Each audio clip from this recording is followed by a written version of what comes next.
Why would anything that makes you happy and doesn't hurt anybody else be wrong? No matter what you want to be in life and no matter what you want to do, whether it be, a dog trainer or a kickboxer or a zoo owner, it takes certain amounts of passion, time, and dedication. Network, connections, power, money. That's what makes you free. Money buys healthcare, and if you think you have healthcare, you do not. That's what I would say is the most crazy thing about having money. Try to make them notice you and realize your usefulness. Don't try to tell them that you're useful. Then I'm in a position where I was very lucky to have a good father figure and an older brother in my life to guide me over some of the hurdles that young men face. But a lot of hurdles that, young men face, they haven't got anybody to look up to and they haven't got anybody to turn to. And I thought, you know what, let me just give this little bit of life advice out to the younger men out there. He said, I broke up with my ex. She's asking for me back. How do I know if it's too late to take her back, or should I take her back, or should I not take her back? The answer to whether you or not you should take an ex-girlfriend back is very simple. And I know this, and most fully grown men probably know this.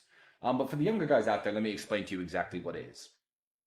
If she has had another boyfriend or another sexual partner or another relationship since the breakup, it is too late to take her back. It is over at that point. Because no matter what happens in the relationship, no matter if you get married, have kids, if you stay together for a very long time, that all happened because it didn't work out with the guy who she was with after your breakup. So you are always going to be plan B. You're always going to be the fallback guy. You're always going to be the idiot that's always there.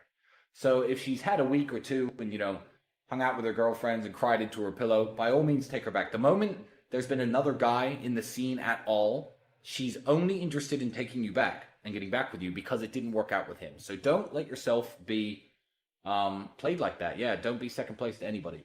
So that's when it's too late. And I think that the real definition of right and wrong actions are whether they cause other people harm. And I think that's everybody's definition. I'm 34. You're exactly the same age as me. I am, too, working on myself, trying to build myself up, working on my finances, although they're pretty secure. I'm always trying to do better, and I care about taking care of my mother, too. Yeah, I'm certainly not chasing tail around like I was when I was 21, because, I've realized as I'm older and smarter that there are better things to do. You are going to need a woman because you are going to need kids, and having kids is a very important mission in any man's life. So, yeah, by all means, work on yourself. I don't understand why that would be a negative thing. That's actually a very beautiful thing.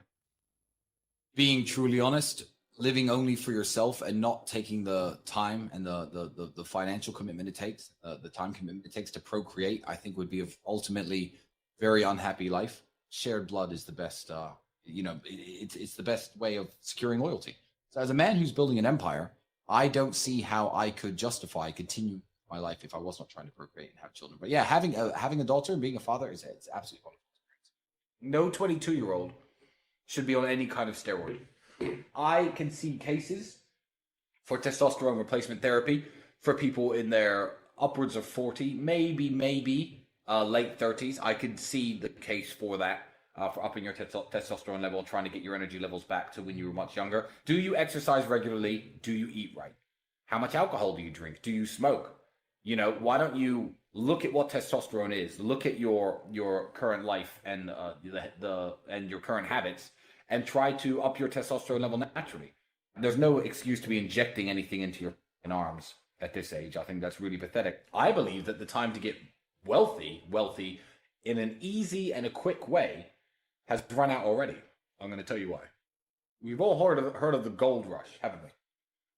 Gold rush was a time when in certain rivers in California, large nuggets of gold were found, and people went nuts. People all moved out to California, and lots of people got very rich because there was gold in the hills, and everyone was panning for gold, searching the rivers for gold, mining for gold. A gold rush has just happened, and the gold rush we've just seen is the easy money there was to make in crypto coins. Bitcoin has a use case, Ethereum has a use case, Chainlink and a few other cryptos have a use case, and they're going to last well on into the future. They might even be the future of currency. People who own them now might be the richest people in the world in 5 or 10 years. But I'll tell you what isn't going to exist.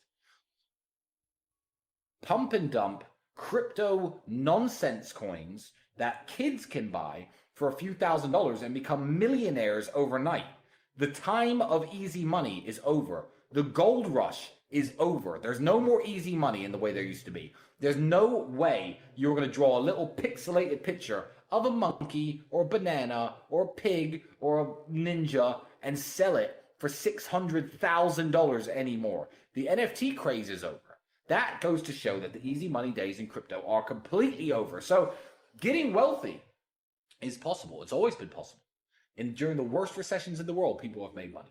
Getting rich, possible again.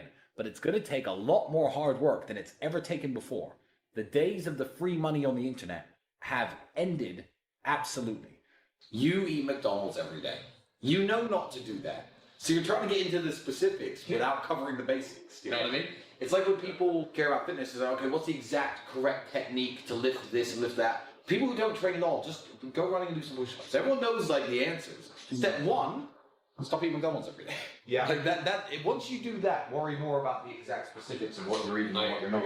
I'll eat 3,500 calories in a single meal once a day. Yeah, all the time. That's better all the time. That's what I do. It's in the afternoon, not before. So I always go to sleep a bit hungry. You know, I don't have breakfast in the morning.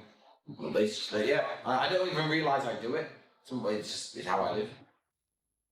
This is why I don't read self-help books. I believe that is success porn. People reading these books about get rich and do well. How many people do I know who read these books and never got rich? Zero. When they talk about reading helps you. Reading is entertainment. So if you read the James Bond novels for entertainment, it's better than watching the James Bond movies. I believe that it's a higher form of entertainment than Netflix and TV, but it's essentially just Netflix for the brain. So, reading is a waste of time if you want to get rich. I agree. But there is one TV show, which I'm going to talk about now. And we never talk about it on an Emergency Meeting Live because my brother has not seen this show.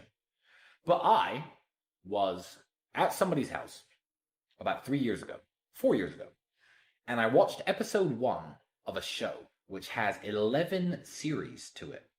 And it was so excellent that I watched all of it. Now, I believe this TV show to be an intellectual and cultural masterpiece, and it is the greatest show that has ever been broadcast on television. And I'm talking, of course, about the show Trailer Park Boys. The importance of brotherhood and friendship and sticking together is a massive underlying theme of the show. Also, the importance of enjoying your current circumstances. Keep working, keep hustling, keep grinding, try and get out, but enjoy yourself while you're at it. It's a show about perseverance. It's a show about trying to always better your situation. Besides that, TV's a waste of time. Especially the news.